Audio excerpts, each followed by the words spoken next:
pessoal. Boa tarde a todas e a todos. Sejam todos muito bem-vindos ao segundo dia do nosso 11º seminário Técnica de Pesquisas Mário Santana. Nossa mesa já está composta, daqui a pouco vou anunciar os convidados. Eu queria dar uns recadinhos antes sobre nossa programação, algumas coisas importantes.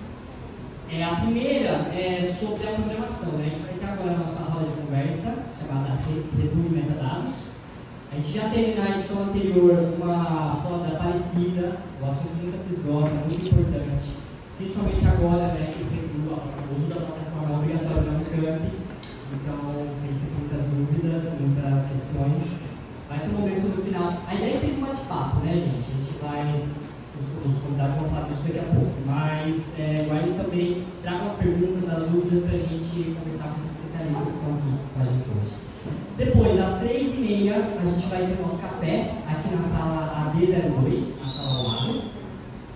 Depois, às 16h, a gente vai ter o fórum, vamos ter 2 fóruns, né? Às 16h, eles se encerram às 18h.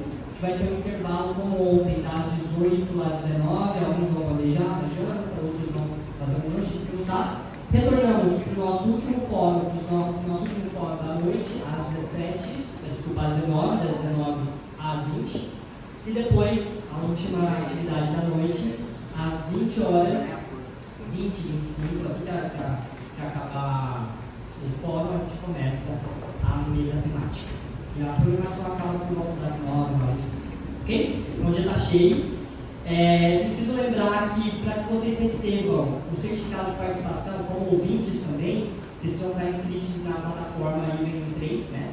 Então, por favor, façam essa inscrição. Vai estar aberta até amanhã a plataforma para inscrição. Não deixem de fazer para receber o certificado. E o Fábio, cadê o Fábio? O nosso garoto da lista de presença ali. O Fábio geralmente vai passar nas atividades com a lista de presença, vocês devem lembrar ontem, ele passou em todas as atividades. Então, a lista de presença, gente, é super importante também para a gente ter documentado a frequência, a presença de vocês. Então, por favor, anotem, vai estar rolando. Já está disponível a lista de hoje? Está rodando, né, lá? Então, já vai começar a rodar, não esqueçam de assinar. E, bom, é isso. Esqueceu alguma coisa? Acho que não, né? Vamos começar? Bom, aqui nós temos, compondo a nossa mesa de hoje, 2 professores pesquisadores, um deles é aniversariante, o Marcelo é o nosso aniversariante do dia. A gente viu que ontem a gente vai comemorar o aniversário do Coffee Break, então na terceira noite a gente comemora, a gente canta parabéns. Muito obrigado por estar aqui com a gente hoje. Vou apresentá-los, portanto, começando com o nosso primeiro palestro, que vai abrir a nossa roda, que é o Cal Oliver, que veio da UFO. Obrigado também por ter vindo, obrigado. Cal Oliver é professor de teatro, ator e pesquisador. Remestre em artes cênicas pela Universidade Federal de Uberlândia, 2019 e 2021. Trabalhou simultaneamente como consultor de mídias digitais e analista de dados do Grupo Pontapé de Teatro em Uberlândia, Minas Gerais. E do canal Nerdoterapia, desenvolvendo estudos sobre metadados e a mediação dos algoritmos das SERPs. Atualmente, como doutorando do PPGAC-UFO, atua como editor assistente da revista Rascunhos, Caminhos da Pesquisa em Artes Cênicas, Qualis A1, e integra o núcleo de reestruturação da mesma, que busca uma repaginação mediante a nova proposta de avaliação da CAPES, implementada em 2025. Já mais uma vez, fala.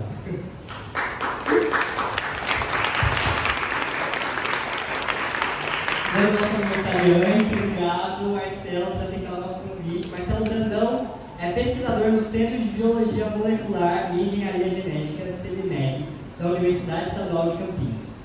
Atualmente ocupa o cargo de presidente da Associação Brasileira de Bioinformática e Biologia Computacional, AB3C, para o biênio vigente. Chefia o Laboratório de Biologia Integrativa e Sistêmica, LABIS, onde sua pesquisa utiliza abordagens de biologia de sistemas para investigar problemas em 3 áreas principais: a otimização de micro-organismos para a produção de bioprodutos, a genômica aplicada à agricultura e o desenvolvimento de novas metodologias para análise de dados biológicos. É graduado em Ciências Biológicas pela Unesp, mestre em Farmacologia e doutor em Clínica Médica pela Unicamp, com pós-doutorado pelo Hemocentro, Unicamp e Polarisal, da USP. Uma salva de palmas para Marcelo.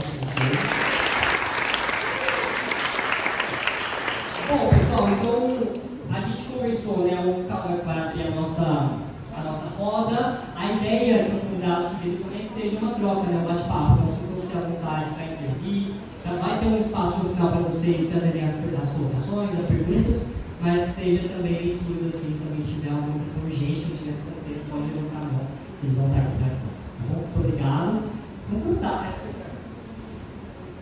Pessoal, boa tarde. Primeiramente, muito obrigado pelo convite. Eu gostaria de agradecer especialmente os discentes do programa de pós-graduação em artes cênicas da Unicamp, que estenderam o convite a mim. Eu sei que sou externo e sei o privilégio que é estar aqui. Gostaria de agradecer também, de forma muito especial, Larissa e Graça, por me acolherem aqui nesse evento. Eu fico muito feliz de poder estar aqui para somar com vocês.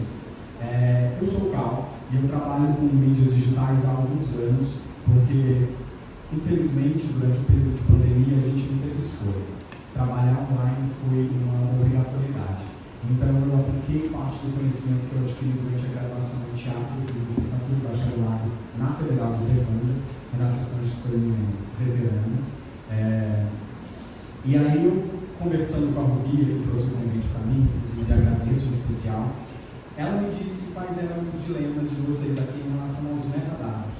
E aí eu trouxe algumas explicações para vocês para poder colaborar e desmistificar parte de tudo isso que parece ser um bicho de 7 cabeças, mas não é. Primeira coisa, gente, o que são metadados? Pessoal, metadados são dados dos dados. De forma muito sintética e simples, são dados dos dados. O sufixo meta, ele é adicionado em algumas palavras para a gente falar de uma coisa que está dentro de outra coisa.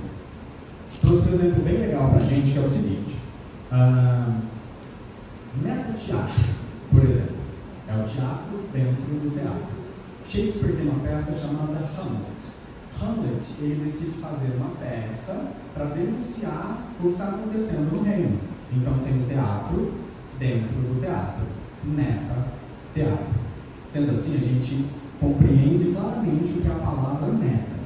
Então, o metadado, ele também tem outro nome, que é meta-informação.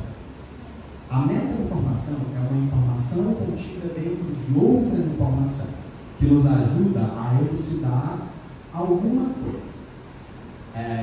E aí eu pensei assim, como trazer isso para o nosso cotidiano, para explicar de um jeito mais simples ainda?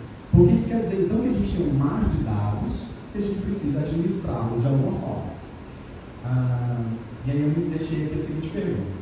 O que as redes sociais que nós usamos diariamente nos ensinam sobre os metadados? Agora, vocês vão entender que os metadados são o futuro e são o perigo também que a gente está vivendo no momento.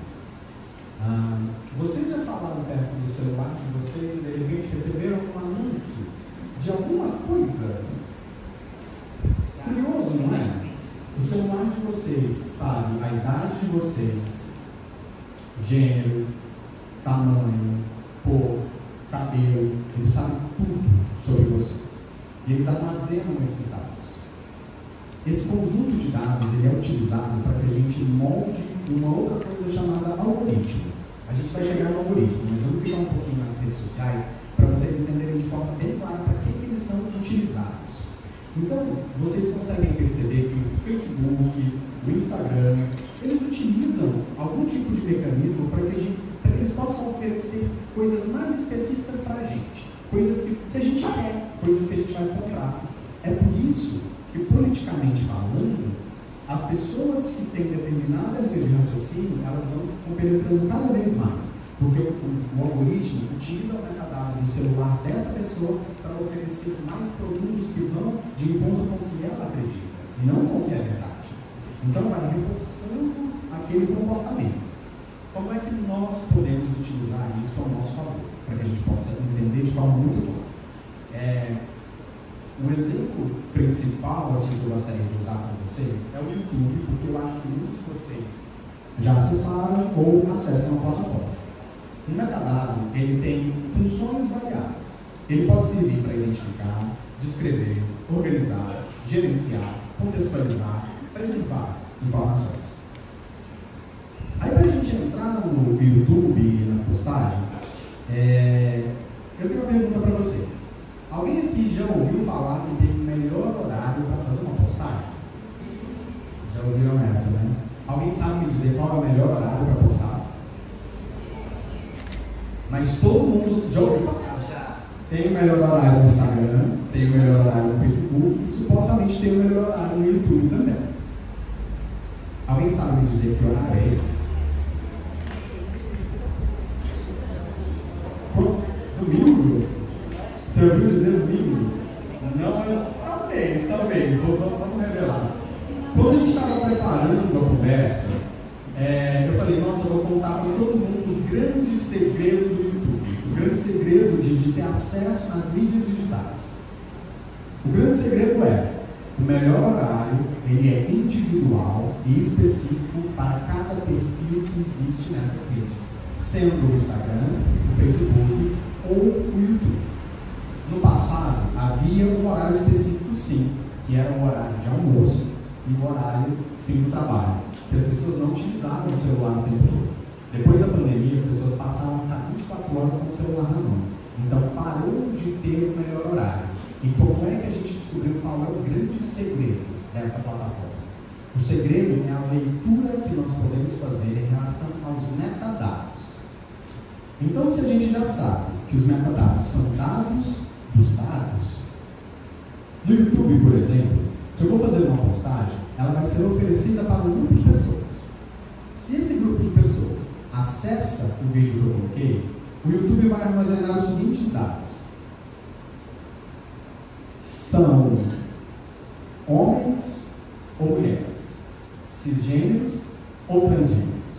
São de que idade, que cor, qual público.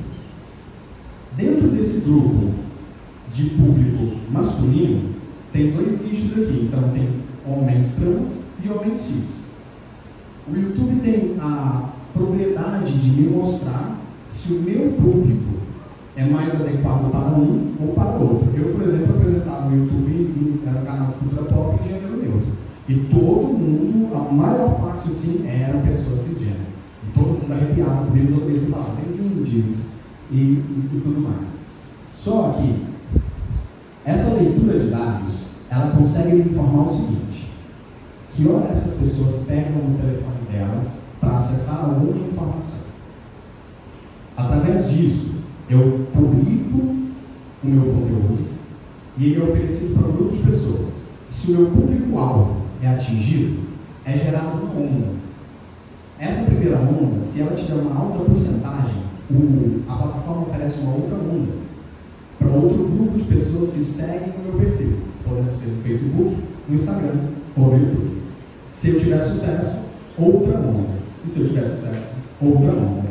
Percebem que eu disse que a gente tem que sentar, analisar os dados, ver que hora o público acessa, identificar o horário da publicação?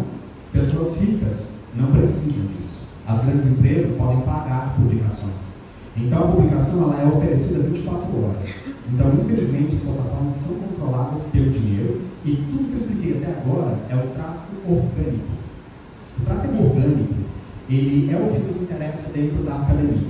Porque dentro da academia a gente só utiliza o orgânico. O pago não nos interessa. Então, por isso que eu falo que é importante a gente saber que se o meu público são mulheres, qual a idade dessas mulheres? Que tipo de conteúdo eu produzo para essas mulheres? Então, através desse mapeamento de informações relevantes para o tipo de conteúdo que eu vou produzir, eu consigo definir um protocolo. Esse protocolo ele é um conjunto de instruções que serve para resolver um problema. O nome disso é algoritmo. O algoritmo é a base da programação. Então, por exemplo, eu tenho um problema X. Eu vou estabelecer um conjunto de procedimentos e esses procedimentos eu vou utilizar os metadados para analisar. Então, usando como exemplo a fala de ontem, a gente estava falando sobre racismo na instituição. Se Se a gente tem uma incógnita de quantas pessoas são racistas, a gente pode fazer um mapeamento dos dados da instituição de uma forma muito simples. A gente pode levantar quantas pessoas tem na instituição, quantas pessoas tem no curso de teatro, quantas pessoas tem no curso de dança, quantas pessoas tem no programa de pós-graduação. Dessas pessoas, quantas são homens, quantas são mulheres, quantas são cisgêneros, quantos são transgêneros, quantos são indígenas e quantos são negros. Os metadados nos conseguem oferecer informações muito precisas para que a gente possa identificar a defasagem. Então é assim que a gente consegue perceber que não tem pessoas o suficiente sendo representadas dentro da instituição. E a pluralidade pode não ser tão real quanto a gente imagina. Os metadados revelam isso para a gente. Então, agora a gente chega num lugar que é muito interessante para nós que estamos na academia. Eu expliquei para vocês, então, o que são os metadados ou as meta-informações e como a gente pode utilizar essas informações para programar um algoritmo específico. Então, por exemplo, eu defini que o meu público são adolescentes de 16 a 18 e pessoas adultas de 18 a 30 anos. Então, através dos meus dados, eu consigo identificar que horário essas pessoas acessam e falar, beleza, então o meu conteúdo precisa estar no ar em determinado horário. Esse tipo de informação, eu optei por usarmos o YouTube como exemplo, porque grandes palestras de todas as universidades do Brasil estão sendo colocadas lá e a gente não tem publicações pagas para isso. Então, o ideal é que a gente saiba como fazer isso chegar no público que precisa desse conteúdo de forma muito tranquila, porque a internet facilita o acesso dessas pessoas. Agora vamos entender, entenderam o que é o metadado, o dado do dado. Eu tenho uma dúvida, desculpa. Manda. Você falou dos metadados, do quantas pessoas que tem, exemplificou quantas pessoas tem no curso, tá? Isso não são dados? São dados, mas se você tem esses dados, existem dados dentro dos dados, que é um conjunto, um subconjunto. O subconjunto é qual a cor dessas pessoas, qual a idade dessas pessoas. Então, tantas pessoas têm 20 anos, tantas pessoas estão entre os 30 e 40 anos. São agrupamentos de dados. Então, por exemplo, beleza, nós temos aqui todos os discentes. Temos um agrupamento que vai dos 20 aos 30, um agrupamento que vai dos 30 aos 40, um agrupamento que vai dos 40 aos 50. Esses subgrupos são os metadados, ou as meta-informações. É tipo os conjuntos que fazem, claro, 100 pessoas aqui, 5 são estrangeiras. O dado de eu ser uma travesti é um dado sobre mim. Agora, ter 5 pessoas trans aqui, isso é um metadado baseado nos dados individuais das pessoas que estão aqui nessa sala. Exatamente. E, por exemplo, dentro do grupo de pessoas trans, a gente ainda teria um metadado específico do que é. São homens ou mulheres trans. É um metadado mais específico ainda. O dado é, nós temos X pessoas trans. Mas quando a gente subdivide, é um metadado. Porque é um dado dentro do dado. Ficou mais nítido? Vamos indo, que Vamos indo, Seu CPF, agora, tem uma questão pra gente, que é o seguinte, como é que isso influencia para nós nas revistas científicas e nos repositórios, que é o lugar que a gente precisa chegar, né? Eu expliquei para vocês no grosso, nas mídias digitais, para dar uma familiarizada. Nas revistas científicas, até o ano de 2024, a gente tinha um sistema Qualis, que ele atribuía uma nota para a revista, e aí todos aqueles artigos, sendo bons ou ruins, todos estavam acoplados ali no pacotão A1. Então, às vezes, o artigo poderia ser ruim, se foi aprovado, ele era ruim. O que não vale agora a partir de 2025. Por quê? Os nossos artigos e as nossas teses, dissertações e escritos, eles estão sendo qualificados através da nossa própria escrita, utilizando os próprios metadados. E isso, dentro dos repositórios, tem sido feito de N maneiras, porque existem repositórios diferentes, e o Redu é um repositório específico e muito melhor do que de diversas instituições, inclusive a UFO. Porque lá no Berlândia, o repositório que a gente tem, ele basicamente oferece os dados de quantas pessoas acessaram o nosso material. Ele não revela por que as pessoas acessaram o nosso material. E aí eu vou dar um exemplo para vocês, porque Agora a gente está nesse momento de transição do Qualis, que não vai ser mais um Qualis total, e a gente vai precisar entender melhor como colocar os metadados desde o nosso título tradicional. Porque quando eu chegar no Redu, vocês vão entender que o título do Redu é outra pegada, que é diferente de um título tradicional. Mas, cada palavra que eu escolho para trazer no meu material, traz um conjunto de dados, um conjunto de universo, é tudo muito específico. Se eu escrever no meu título, o processo de criação da peça teatral, eu tenho um conjunto de dados que é uma obra que fala de um processo criativo, mais especificamente em teatro, então percebe? O conjunto do processo criativo, em teatro, e aí, por exemplo, na minha dissertação, eu trabalhei com o Edgar Allan Poe, então eu trouxe o nome dele, porque eu sabia que ia ser relevante para que as pessoas acessassem. As pessoas não sabem quem é o cara, mas as pessoas sabem quem é o Poe. Falei, então, o nome dele tem que estar na tese.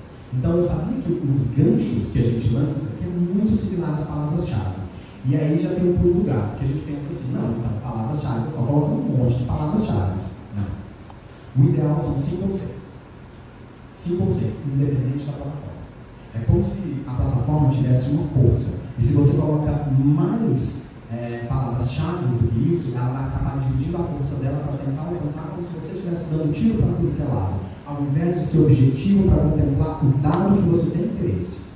Então, se você está falando de processo criativo, deixe claro no seu título. Na contemporaneidade agora, aonde a gente vai ser avaliado pela nossa escrita, a gente tem que ter um cuidado lexical. E é assim, criar novas palavras, a menos que seja muito necessário, a gente tem que ter cautela, porque a gente pode cair no esquecimento. Porque a própria internet não vai oferecer o nosso trabalho, porque a pessoa às vezes não vai saber qual é a palavra que você escolheu para falar do seu trabalho. Então, sem aquela palavra, a pessoa não acha o seu trabalho. Então, a gente está nesse momento de transição do Qualis. E tem uma questão que está pairando no ar e a gente ainda não tem uma resposta para isso, é que há um rumor que os metadados é que vão dar valor às revistas. E qual metadado vai ser esse? O acesso. Que é assim, você é acessado? As pessoas leem o que você escreve? Ou você escreve e é irrelevante, porque você escreve para si mesmo. Escreve um monte de coisa que não dialoga com ninguém e que as pessoas, sabe, não comentam o conhecimento. Então, o mais importante para a gente nesse momento é selecionar corretamente as palavras que a gente tem interesse para que a gente consiga acoplar dados dentro dos dados, contemplando muitas informações em poucas palavras. O ideal é, quanto menos palavras, mais objetivas, melhor. E aí nós vamos entrar no repositório de dados de pesquisa da Unicamp, o Redu. O Redu ele tem um trabalho de metadados muito específico, que é o seguinte: durante o depósito de vocês, ele vai pedir para que vocês preencham esses metadados, e eu acho que é isso que vocês quebram a cabeça. Então, assim, eu vou fazer um retrospecto, só para ter certeza que está todo mundo pegando. Então, apresentei para vocês o que são os dados dentro dos dados, um agrupamento dentro do agrupamento, mostrei para vocês como a nossa sociedade vai usar todos os dias para oferecer produto para a gente receba vídeos mais adequados de acordo com o que a gente tem interesse. Inclusive, se vocês entrarem agora no explorar do Instagram, vocês vão ver como os metadados do Instagram entram no diálogo com o algoritmo e te entrega exatamente o que você quer ver. É muito capaz de você entrar e explorar, você para de não ouvir, porque você vai ver algo tão interessante. E a gente tem que ter muito cuidado, porque os telefones de hoje em dia conseguem mapear até o quanto a sua pupila dilata quando você olha para determinada coisa. Então, é um metadado tão sofisticado que consegue te entregar algo que você quer ver e que te dá prazer. E aí a gente tem que competir com o conteúdo acadêmico, que é um conteúdo denso, tem que sentar, ler, às vezes é chato. E é isso, como a gente torna o nosso conteúdo mais acessível e objetivo, tanto nas revistas quanto nas plataformas. No Redu, a gente tem um conjunto de metadados que são título, autor, contato, descrição, assunto, palavras-chave. E aí eu vou falar para vocês que é específico para cada tipo de trabalho que vocês vão depositar. Porque assim, o título, por exemplo, no Redu, ele não é um título do seu trabalho.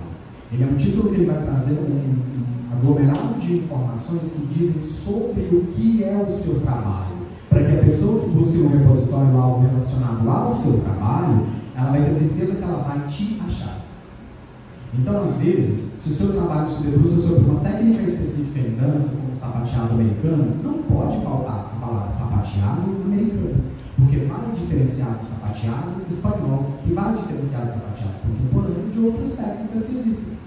Então, de modo geral, o que eu preciso que vocês tenham clareza é: os metadados são esse conjunto de informações que a gente consegue adensar através de palavras objetivas.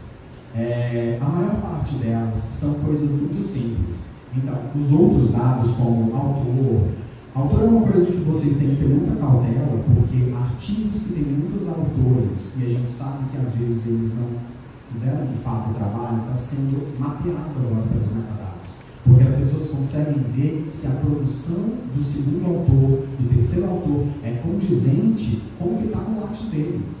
Porque senão fica assim: a pessoa pesquisa o jogo, mas é curioso, porque aí tem vários artigos de vários outros temas que, na verdade, são orientando que estão escrevendo para conceber um lápis para outra pessoa.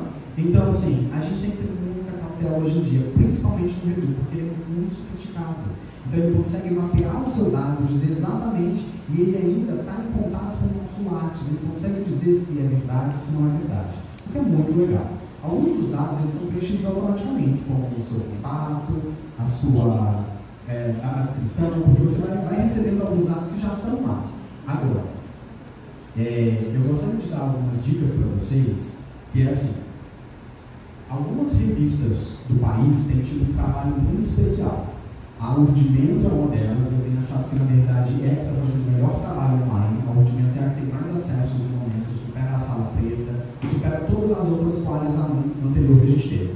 A Rascunhos que eu estou é A1, e agora ela está passando por um programa de pós-graduação de lá. Então a gente está passando por uma informação muito profunda e pode ser impactante para a gente perder acesso e perder o posto de ser uma boa revista. Porque é isso, os artigos que a gente recebeu eram todos bons de fato, porque agora são os metadados que vão dizer para a gente se são ou não.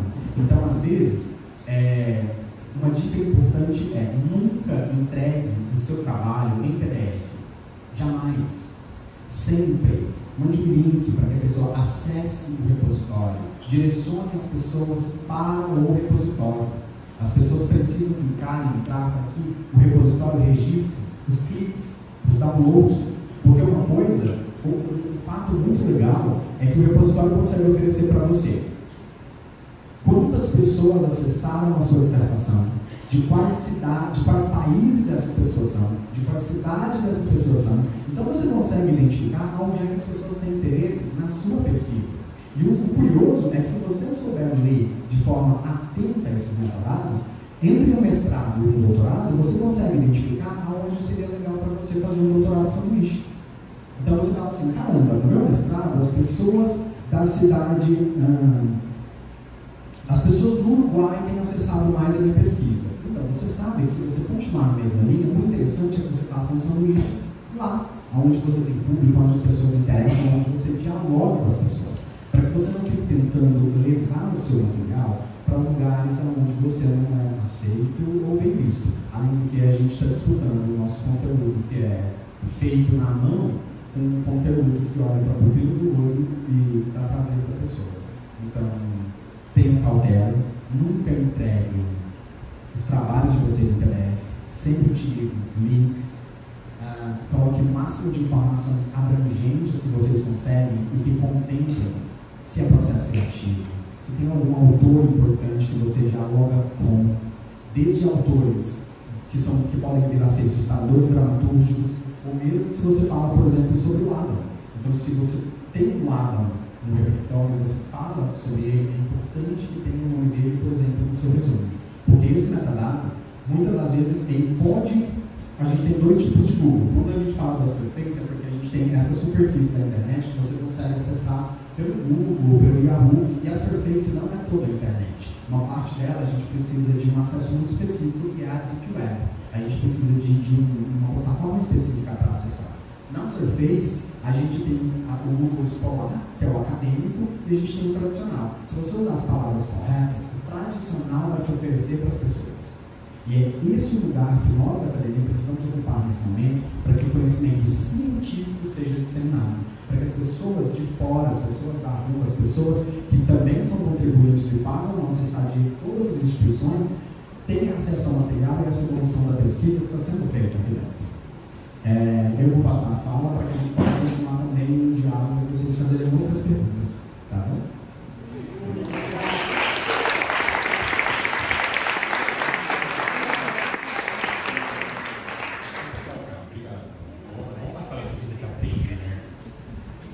Bom, vamos lá, pessoal. Como está sabendo, eu sou Marcelo Brandão, tá? Sou biólogo, sou um estranho no ninho aqui, mas eu acho que desde o início da minha formação eu sou meio esquisito. Assim, trabalho com ciência de dados atualmente, então, como apresentou aqui, é o meu dia a dia, em que a gente trabalha e ainda tem uma camada a mais, que é a parte de entender os algoritmos, né? E eu grito sempre que eu sou praticamente a gente é praticamente um anticristo, né, de genética. Eu trabalho com engenharia genética, eu trabalho com geração de algoritmo, eu trabalho também com agrupamento de pessoas. Então eu consigo entender as pessoas. E eu consigo entender, meus algoritmos conseguem entender as pessoas e conseguem falar para elas o que elas gostam. Não interessa se você gosta.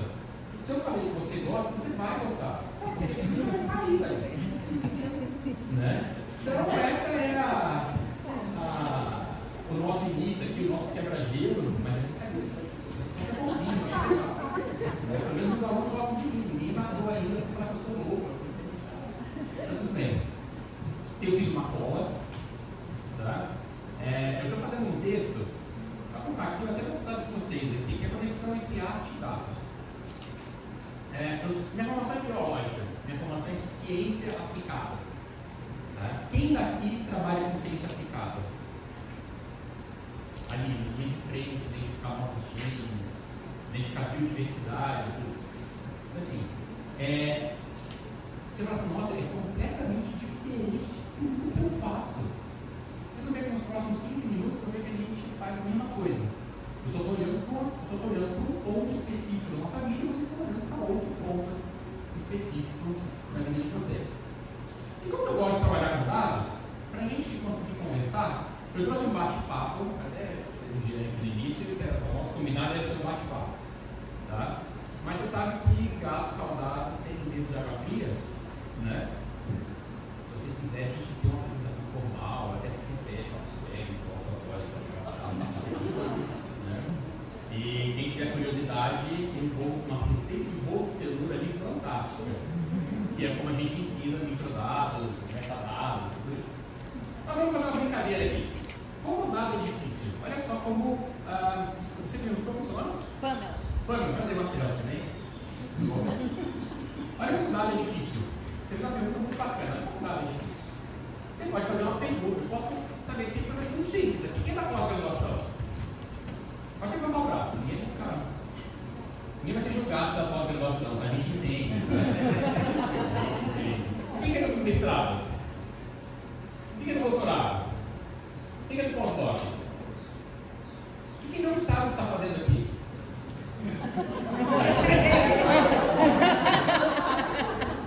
Então, essas são perguntas muito diretas. Isso aí são dados que eu consigo adquirir muito rápido.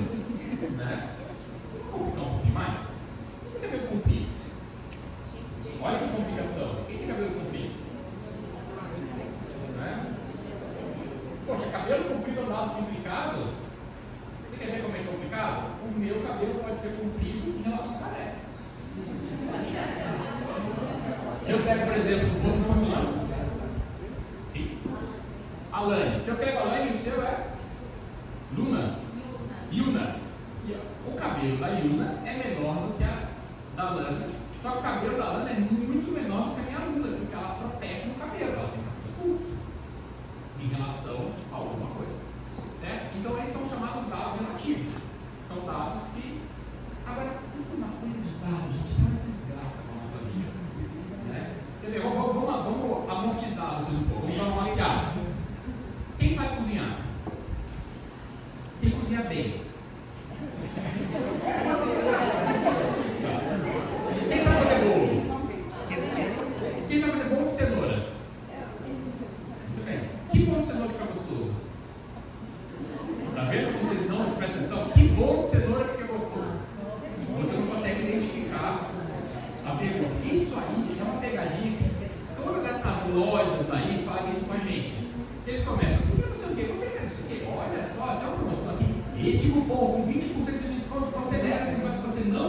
beleza, mas faz falta na sua vida e vai ficar guardado lá na sua casa sem você usar. Aí você vai, aí você fala assim, acho que eu não quero isso não. Você não quer um seguro de coisa? Se você não quiser continuar com o seguro, clique em sim. Isso é um dado, tá? Que a gente está trabalhando. Então, essa visão de dados tem muito a ver também com o que a gente quer. Tem muito a ver com o que a gente quer fazer. Vamos para a última rodada de levantar a bola, só para a gente esquecer? Então vamos lá. Biologicamente falando, olha só, essa é complexa. Biologicamente falando, você se identifica como homem ou como mulher? Certo? Esse é o dado. Quem se identifica como homem? Quem se identifica como mulher? Quem não se identifica? Exato. Nossa, muito obrigado. Pela primeira vez alguém. O que acontece? Certo? Então aqui eu consigo saber que biologicamente eu tenho um grupo que se identifica como homem. Isso é sim, não, é booleano. Eu consegui identificar, né? Desse grupo, quem é inteligente?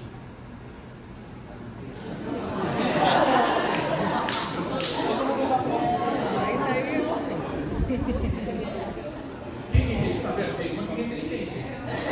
Exatamente. Agora, se esse questionamento que é inteligente foi feito para a mãe de vocês, vai dar 100%. Sabe? Então, assim, muitos dos dados que a gente coleta dependem do grupo que a gente está vendo. Tá? Então, vamos um pouquinho para frente aqui. Quem aqui trabalha com banco de dados?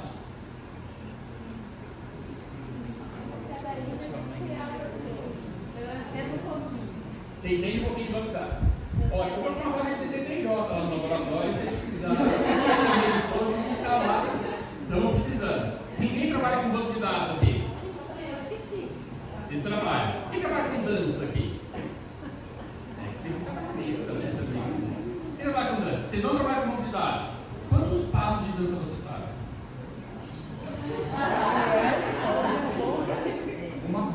Então vamos dificultar mais. Quantos passos de técnica você sabe? Muitos dados, certo? Você não trabalha com banco de dados.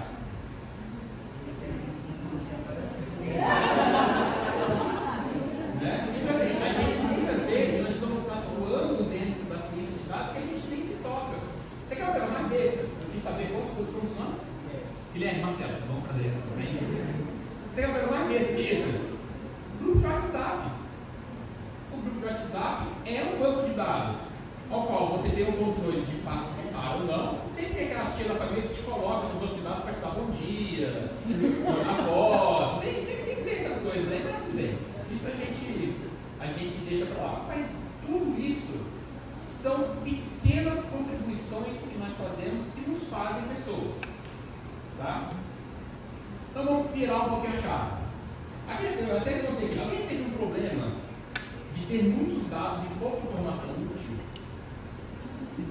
Sim. É o que mais tem. Tem um negócio, eu sei que vocês não usam. Existe um aplicativo, né? Que é o Tinder, não sei se vocês ouviram falar. É um negócio que já fizeram aí, ninguém usa. Aqui é fantástico. O Tinder é um redu para a nossa vida. Gente, pensa só. Aí você tem um conjunto de metadados das pessoas fantástico. O que acontece? Aquelas pessoas que você mais arrasta falam assim, legal, não, pera. Não, sim, não, sim, não, sim, não. O que você fez? Você colocou no seu algoritmo aqueles pontos de querência que falam, este conjunto de dados que eu estou vendo aqui me interessam. Agora eu posso ir atrás dos metadados. O que tem ali? Sei lá, pode ter cor do cabelo, que a gente brincou aquele início aqui, biologicamente, que você é homem, é mulher, quer dizer, perdi minha lá atrás. Tô aqui agora. Tá aqui agora. Qual é o seu nome? Fetu. Marcelo, também? Prazer, tudo bem? Batata, a pessoa me chama de batata. Legal. Me chama de monge, não. Às vezes me chamam de feto. Feto. Acontece. Chamavam de monge, não sei lá. O cara olhou pra mim e falou assim, cara de monge. Sei lá. Então, aí você está fazendo uma citação dos seus interesses. Ninguém quer saber. Eu gosto muito do exemplo do Tinder, assim, ninguém quer saber o que está ali. O algoritmo pode até te mostrar as fotos, mas no Tinder você tem um algoritmo muito mais pesado atrás disso, que é você. Ele pode ficar te mostrando um monte de foto.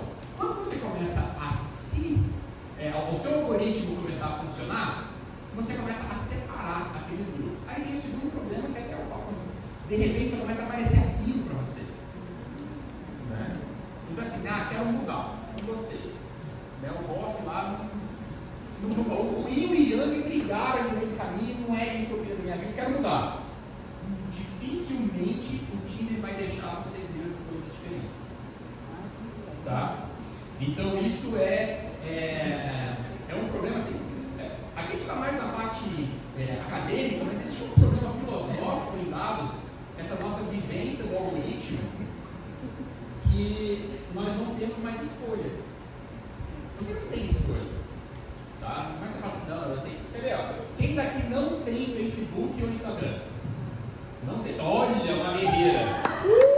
Mas qual que é o seu nome? Bravo! Parabéns. Você mais alguém aí. Mas, você não tem Facebook, mas você tem Instagram. Agora, vou ver um negócio legal. Quem tem Instagram instalado no celular aí agora?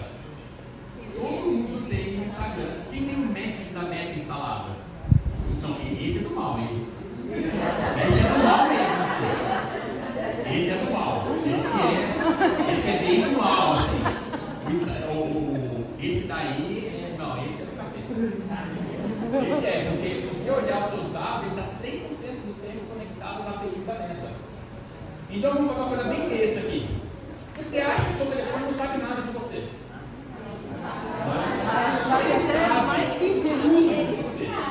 Tá? Ele sabe tudo, ele sabe quantas pessoas estão aqui dentro, ele sabe, você quer dizer uma coisa estranhíssima que acontece comigo, eu dou muita palestra. Eu dou um monte de palestra. Aí a gente tem o Instagram do laboratório, aí um dia começou a aparecer umas coisas esquisitas. Começou a aparecer, nossa, o negócio era de venda de carro, estou vendendo carro. Comprar carro, não estou contente, estou pensando no engano.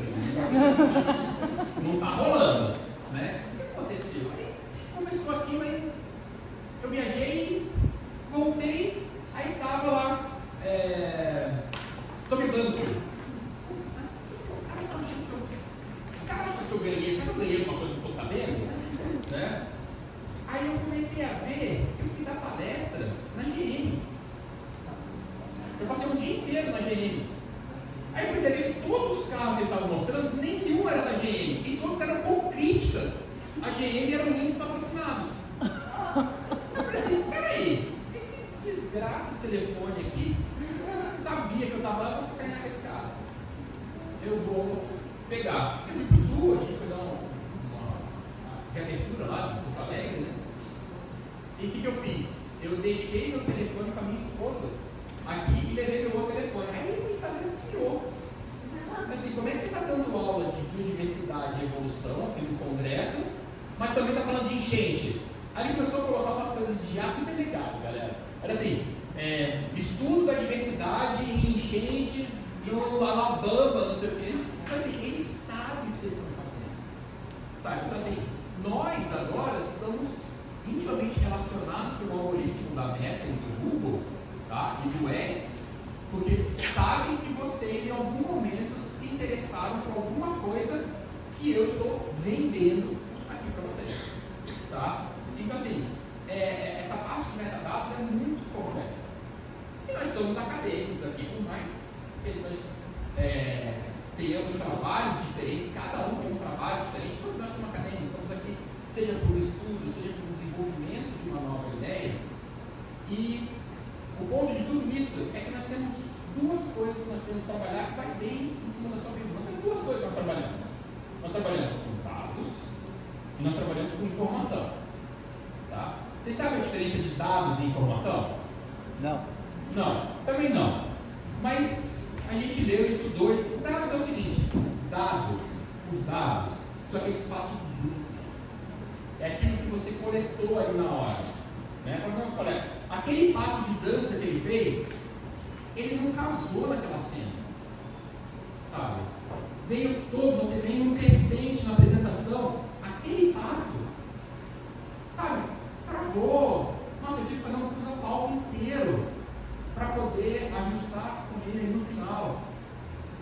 Não casou. O que acontece? No seu banco de dados fala assim, este tipo de passo não casa com esse tipo de apresentação. Tá? Isso daí, o que eu fiz? Eu fiz o banco de dados dele, que é de muita coisa de passo de dança, ele captou um dado, que era aquele passo, só que aquilo ali se transformou uma informação. Ele não cabe na minha peça. Então, a informação nada mais é do que quando você pega os seus dados, você contextualiza os seus dados e você gera dali alguma coisa acionável. O que é um conhecimento acionável? É aquele conhecimento que me gera inteligência, que me gera conhecimento. É aquilo que eu consigo acionar para fazer. Eu sei que isso não tem. Vamos dizer que eu vou fazer outra peça, tá? Tem o diretor da peça, tá lá, foi contratado e vai fazer o diretor. Vem uma aluna e fala assim, eu tenho um passe. Não, é um balacobaco, é aquele negócio assim que estremece o chão. Vou fazer na hora que faz fazer. Lamento, esse não vai caber aqui dentro. Por quê? Ele é um conhecimento acionável daquele dado, daquele passo, junto da estrutura geral, que aquilo não cabia. Então, isso são duas coisas acionáveis. Tá? Bom, segunda pergunta, quinta pergunta aqui. Vocês publicam? Vocês já publicaram alguma coisa? Seja livro, algum texto acadêmico? Já publicaram alguma coisa? O que vocês publicaram? Vocês publicaram os dados ou vocês publicaram a informação? A informação. As publicações que a gente tem nas revistas, nós publicamos informações. Tá? Então, assim, para a publicação, nós pegamos informações. Porque as informações vêm dos dados. Então, o que é um repositório de dados? É aquele local onde você vai pegar os seus dados que dão suporte às suas informações e deixar lá. Quer ver aqui? Agora vamos filtrar o grupo. Para quem já publicou um artigo científico, você gerou 100% dos dados que estavam ali ou você aproveitou de conhecimento prévio que estava lá? Conhecimento prévio. Você pegou conhecimento prévio, né? A partir do momento que você gerou aqueles dados, eles podem se tornar um conhecimento prévio para a próxima pessoa. Aí entra a importância da divulgação do que você tem. Eu vou dar um exemplo eu mesmo. Você sabia que os papers do laboratório, nossas publicações do laboratório, eu tenho dois que são extremamente bem... eles são muito citados, esses trabalhos. Você sabe de onde veio a citação deles? O Vedu. Os meus dados começaram a ser mais citados do que o meu trabalho. Porque a partir do momento que eu consigo colocar esse no nosso Tinder acadêmico, que é o nosso Redu, o nosso Instagram, que é aquele local onde você coloca os dados e fala assim, olha como eu sou massa. Eu consigo extrair fatos de algum acontecimento e eu gero esses tipos de dados aqui. Olha como eu sou do caramba. Eu pego esses dados, eu coloco eles disponível para a sociedade, para a sociedade em diversos níveis, sociedade acadêmica, sociedade civil, qualquer tipo de sociedade que a gente tenha o conceito na cabeça. Este dado, eu faço o quê? Eu fecho a roda do conhecimento. Eu gero dados para que outra pessoa use, essa outra pessoa vai gerar informação sobre os meus dados, essa informação vai gerar dados para outras pessoas e assim sucessivamente. Tá? Então, a importância que nós temos de divulgar, de fazer um conceito de ciência aberta é muito grande. E isso vocês estão dentro de uma universidade que faz isso muito bem. A Unicamp vai ser uma das protagonistas, não vou dizer do Brasil, mas assim, umas protagonistas tops no mundo de ciência aberta, de se colocar esses dados abertos para que as outras pessoas conheçam e falem assim, galera, olha só, né, se esses caras fizeram um paper, então você sabe como é que eles têm paper bom, tem paper ruim, eu fiz teste. Tem uns trabalhos que eu leio e falo assim, meu Jesus do céu, como é que eu escrevi isso? Minha mãe teve que bater com cinta se ela tivesse visto esse trabalho aqui. E tem trabalhos que são fantásticos, são trabalhos que são ótimos. Todas as revistas assim, todos os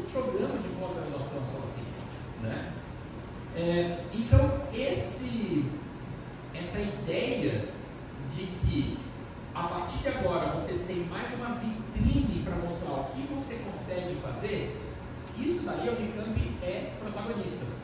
Eu vou dar um spoiler aqui para vocês aqui. Hoje de manhã a gente estava junto com a CGDP, que é a Comissão Geral de Proteção de Dados estratégicos, então a conta dos dados da universidade. A professora Cláudia, nós estamos colocando um Redu ligado ao Clarivate, para que os dados de vocês, agora, qualquer pessoa que busque no Clarivate vai achar os dados do Redu. Né? Então, assim, nós estamos abrindo uma porta de divulgação do que vocês estão trabalhando gigantesca em cima disso daí. Tá? Bom, indo aqui para os nossos finalmente aqui, o que a gente tem dentro dessa ciência de dados? Vocês já ouviram falar dos princípios FAIR? Alguém já ouviu falar nisso? FAIR é o F-A-I-R, eu tenho que colar, tá? É o F-A-I-R. Ou seja, tudo que você produz, se você quer colocar em ciência aberta, eles têm que ser encontrados. Eu preciso encontrar os dados. Porque assim, não adianta nada eu ter aquela receita, vou brincar de novo. Eu tenho aquela bela receita de bolo. Quem falou que era você que está falando de um bolo? Você fazia bolo e fazia bem, cozinhava bem. Não foi essa história velha? Qual bolo que você faz bem? Você faz... A empim. Está aí? Não, né?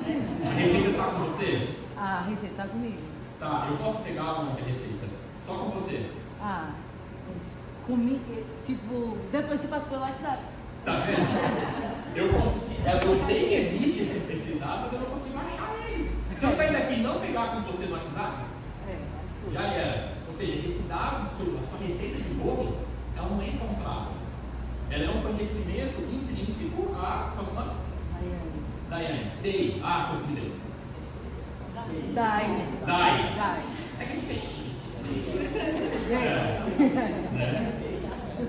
Os dados têm que ser encontráveis. Eu preciso conseguir encontrar esses dados.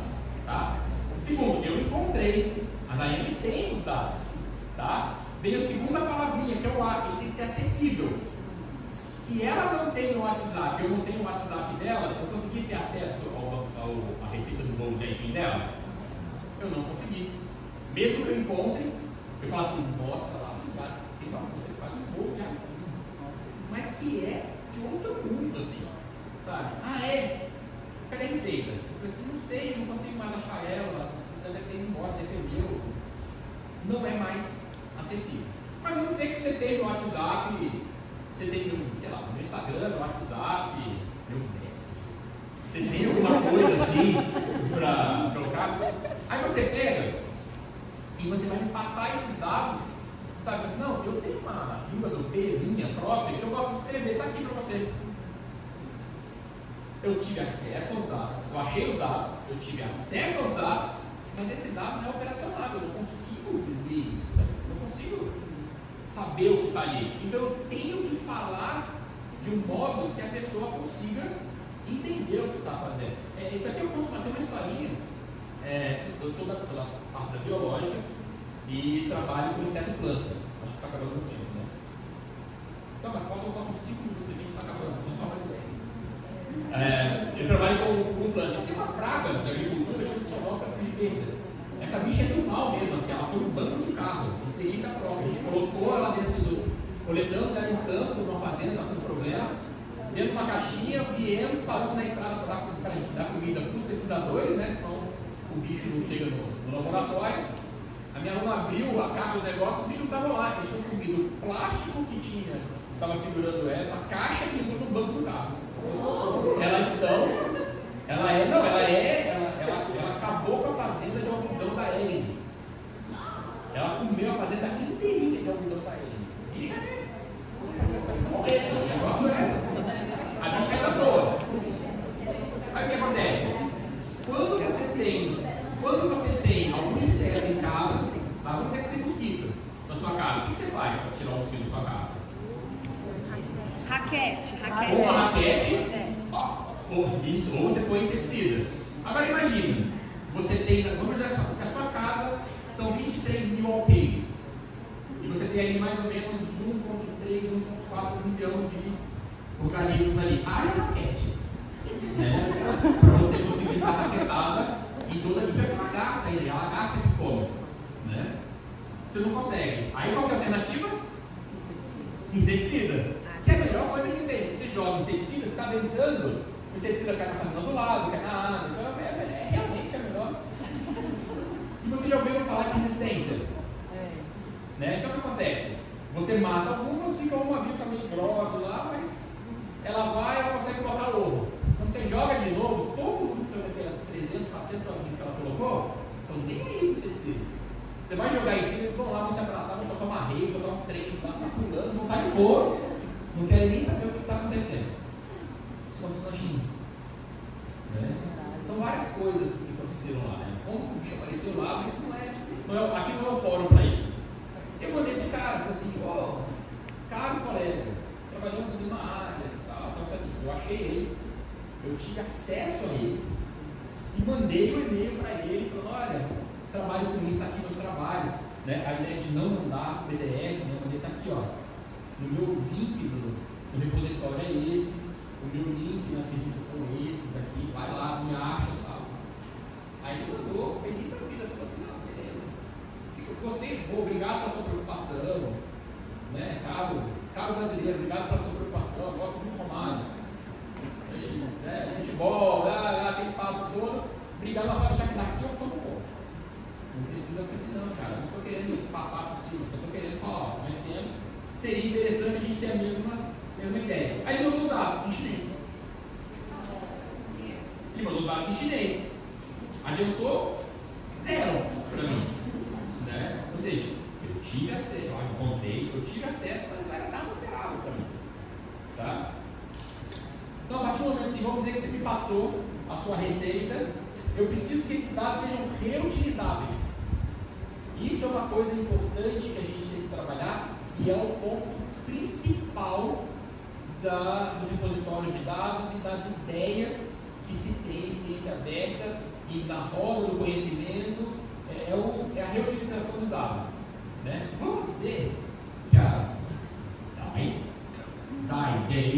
Diana, vamos dizer que ela me passa a receita do bolo dela. Eu encontrei o bolo, consegui falar com ela, eu consigo ler a receita, aí ela me passa, não, isso aqui você tem que pegar aí do alto da montanha esquerda, que foi tratado pelos para-indígenas em 1600 ao lado de Machu Picchu, e isso tem que ser colhido apenas na lua no dia 23 após um ritual. Tá? Isso não é reutilizado nunca. Tá? Eu não consigo reproduzir a perfeição do bolo dela com esses dados. Tá? Eu vou ter que fazer uma cobrando ali o negócio. Né? Aí eu vou aqui no grande da aldeia, aqui, vou lá e pago e faço meu bolo aqui, mas não vai ser. A essência do bolo pode até estar ali, a ideia do bolo, mas o mesmo resultado nunca vai ser. Então esses dados precisam ser reutilizáveis. Para você ter a reutilização, você tem que ter alguns fatores. Principalmente você tem que ter metadados ricos. Você tem que falar assim, olha, o bolo foi feito com farinha sem folato, eu não mexi muito para não ativar o glúten, eu não fiz isso, eu fiz assim, assim, assim. Você tem que colocar esses metadados de forma que as pessoas consigam ler, compreender e refazer aquilo e chegar no mesmo resultado. Então, só para a gente encerrar, qual que é a importância disso daí? Tá? Primeiro, nós somos uma universidade pública. Então, nós somos do público, nós podemos retomar ao público, seja por extensão, seja por publicação dos nossos dados ou publicação das nossas teses. Os nossos dados, eles têm que estar dentro desses princípios FAIR.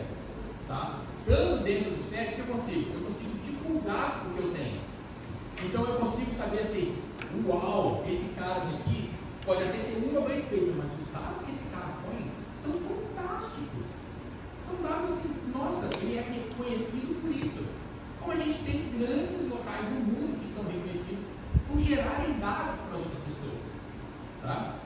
E outra coisa, vamos dizer que eu fiz o bolo da Daiane e matei alguém que era alérgico ao, sei lá, a mandioca. Eu tenho agora a rastreabilidade desses dados. Eu sei de onde eu tirei, para onde veio. Tá? O exemplo do bolo é um exemplo totalmente grande. Mas imagina que você forjou seus dados. Você publicou o seu trabalho e você forjou seus dados.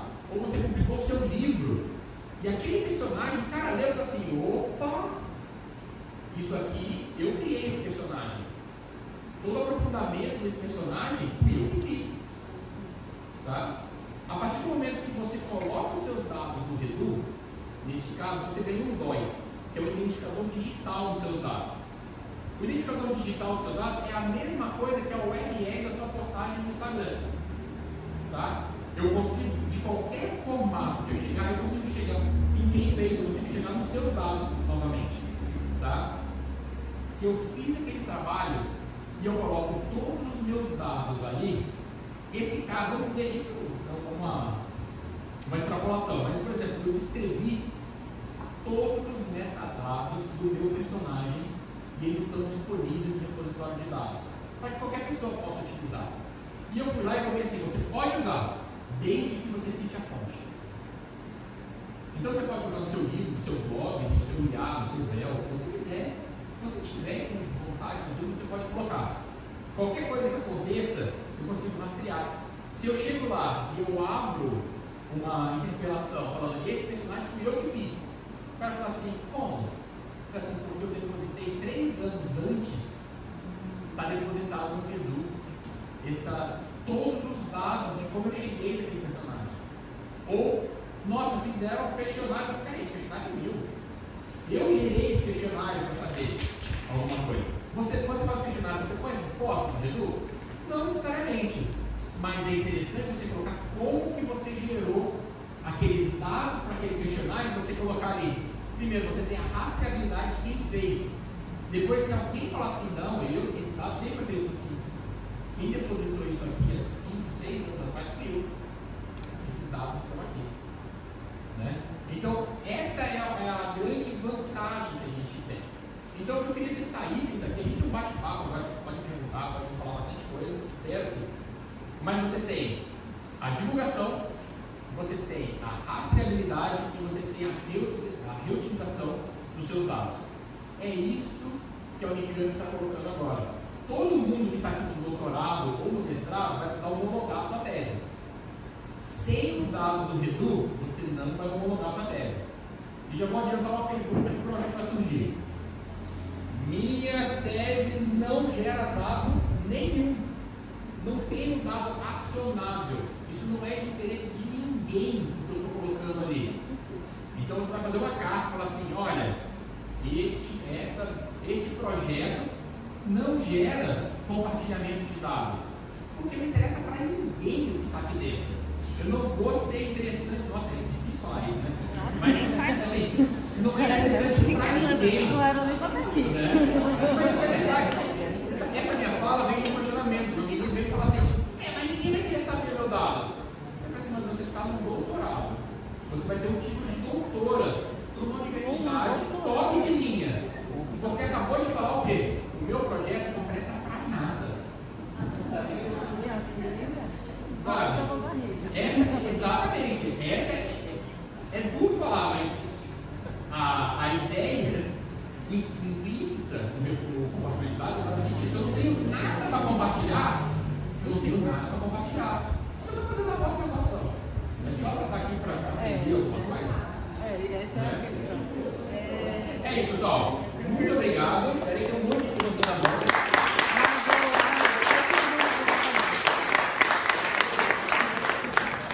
Mas quem quiser depois saber a receita do bolo de cenoura, está em algum lugar. Eu quero. Pessoal, vamos fazer essa sessão de perguntas agora. Nós temos 15 minutinhos, 17. Vou passar o microfone para a gente captar a gravação, tá?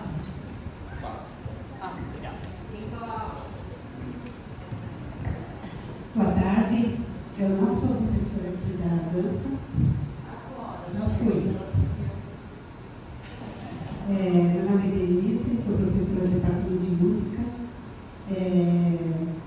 Vim aqui mais porque eu sempre tive muita dificuldade com essa questão do repositório e para ensinar os meus alunos, né?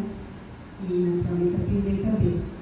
E uma pergunta que eu sempre me faço, eu já fiz 50 vezes essa pergunta e não consigo a resposta, de repente vocês me falam. Porque uma coisa é a receita do bolo. A receita do bolo é dada. O bolo não é dado. E nós fazemos pesquisa artística. E o nosso objetivo é que esse resultado dessa pesquisa não seja reprodutido, porque ele tem que ser original. E é conhecimento original que vai, sem dúvida, ajudar outras pessoas, mas não são os dados que ajudam, é a própria coisa que ajuda. Porque quando eu vou compor, né, eu sou compositora, quando eu vou compor, eu tenho o hábito de ouvir repertório, vou atrás das obras que podem me servir de referência. Então, as próprias obras são dados, essa é a questão. Eu acho que você respondeu o que você perguntou. Então vamos lá. Excelente sua pergunta. Excelente. Não é que o seu repertório final é o que interessa para as pessoas, né? Como você chegou lá? Então você tem, por exemplo, vamos pegar a música. É barroco? Você foi atrás de compositores barrocos que embasaram isso. Por quê? Por causa do tempo? Por causa do tom? Essas informações são dados acionáveis. Essas informações. Você citou do bolo, eu acho fantástico. Assim. Tem gente que chega no Pedro lá e põe a foto. Fala assim, receita do bolo de cenoura, põe a foto do bolo. Aquilo é dado. Aquilo é informação, é o final, tá ali. Como que você chegou lá? Então assim, como que foi? Quais são os parâmetros acionáveis que a senhora utilizou para chegar naqueles dados? Tudo isso é dado.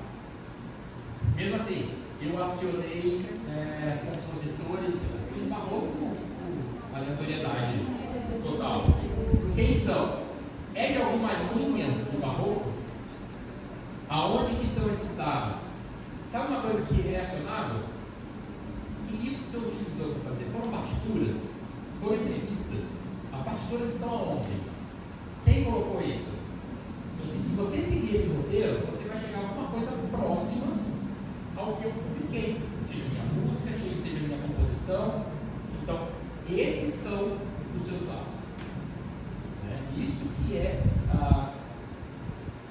eu digo assim, o que são os dados que são compartilháveis? É tudo aquilo que a pessoa, são todos os caminhos que a pessoa pode percorrer para chegar no mesmo local que eu cheguei. Ela pode chegar pela margem direita da rua, ela pode chegar pela margem esquerda da rua. Mas chegando lá, são esses dados que você tem que colocar. Tá? E música é um dos grandes pontos. Veja, onde é o castelo de Eichweißenstein, na Alemanha, que é onde tem as Valquírias. A gente me ajuda aí, como o cara foi? Wagner. Que fez as Valquírias. Né? Nós fomos lá visitar. Aí, pô, eu tava parado, sabe quando você senta assim, sabe quando eu tive técnica desligado? Né? Então, calando batendo papo no canto assim. E eu vendo as Valquírias voando e tocando a música. O tempo inteiro.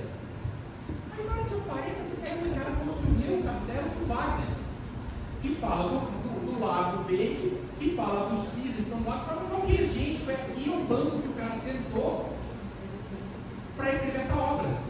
E logo aí na frente tem um museu. O museu é muito legal, exatamente onde você chegou. Como que ele chegou na música? O que ele usou, aonde ele sentou, não foi o banco que eu sentei, né? Não deixa eu sentar no homem lá. Mas aonde ele sentou, o que ele estava, como que ele escreveu, que tempo que ele utilizou. Ele utilizou uma nova técnica, né, de acesso, diferente de tudo que tinha naquela época. Então ele tem a descrição de aquilo ali são os dados acionáveis para aquela música. Então é isso que é o tchan de você colocar. A música você vai publicar. Né? A história por trás vai estar no história. Espero que tenha podido clarificar um pouco. Não vai chegar no. A gente não vai chegar com acordo com isso, mas. Não é. Depende do que você quer fazer. Eu estou concebendo, porque é o seguinte: nas artes tem uma palavra que às vezes pega a gente, que é a metodologia. Uma das coisas. A obra em si não é o resultado da pesquisa. O conjunto de procedimentos que nós utilizamos para chegar na obra em si também é resultado da pesquisa. vezes a gente gera um manual de experimentação. Um exemplo, durante a concepção de uma obra da música, há uma justificativa de por que eu utilizo uma clave de sol e não uma clave de fá. Quais instrumentos vão utilizar? Se é um sax tenor ou é um sax alto que vai executar. E durante o meu experimento, eu posso ter passado como procedimento, se eu estou utilizando uma clave de sol, e aí eu quero experimentar ela como saxofone tenor. Não, a textura da música não me agrada. Tá, vou alterar a métrica. Por que é um compasso quaternário e não um compasso ternário? Foi estudado se era um compasso composto? Porque às vezes pode ser que seja. Então, todos os procedimentos que eu vou experimentando durante essa investigação para compor minha obra final, tudo isso também faz parte. E eu acho muito legal, porque muita gente chega na pós-graduação falando, quero montar um espetáculo X. E aí, muitos programas falam, mas o espetáculo em si não é o resultado. E aí as pessoas começam a perceber que, às vezes, metodologias como a pesquisação, o espetáculo é um dado que a gente vai analisar para gerar uma informação densa, que às vezes é um manual de como eu chego naquela prática, que vai ter um mapeamento de todo o percurso que eu fiz, que é um percurso metodológico, didático, pedagógico, que pode atender não só nós, mas outras pessoas que têm interesse de tentar reproduzir isso em outras realidades onde não tem tanto acesso. E aí elas vão entender como elas podem adaptar. Então, se eu não tenho o sax aqui, qual outro instrumento que é análogo que eu poderia utilizar para tentar fazer o mesmo percurso, mas dentro de uma outra obra? O percurso é muito importante para a gente. Qual o metodologia?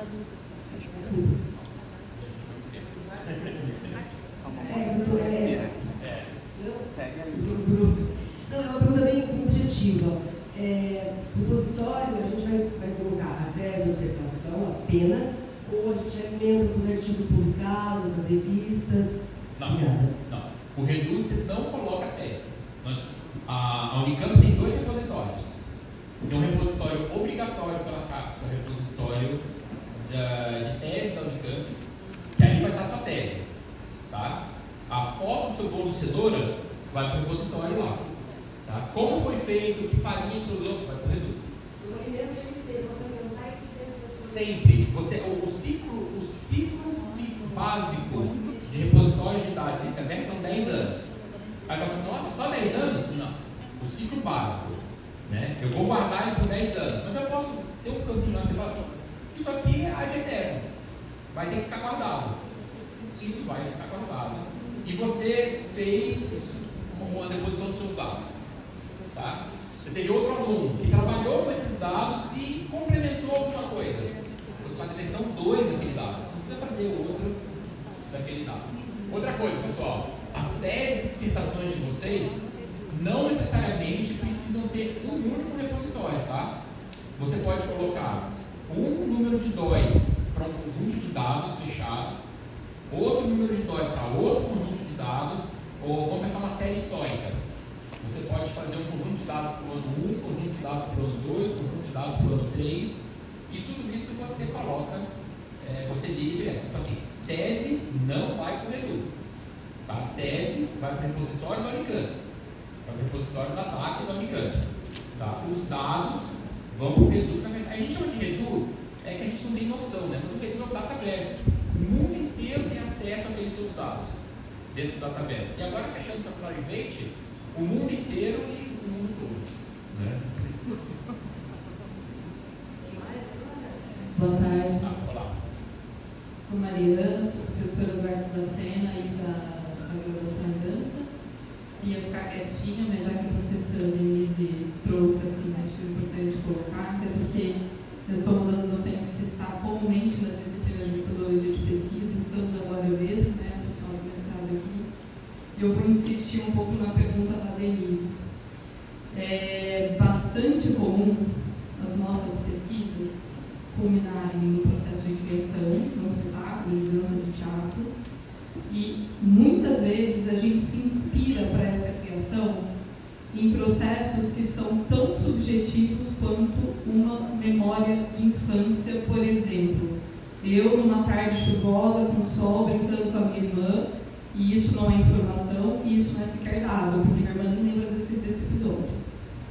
Né? Ou quando... Isso não é um dado acionável. Ou quando vamos fazer, e eu fui do comitê de ética, eu já me debrucei muito sobre tudo isso. vamos a campo fazer pesquisa e depois entendemos que o que a gente faz é uma autoetnografia, ou seja, a gente vai para o campo só para observar a gente mesmo na relação com aquele espaço. E isso reverbera com muita frequência tanto na criação da obra artística,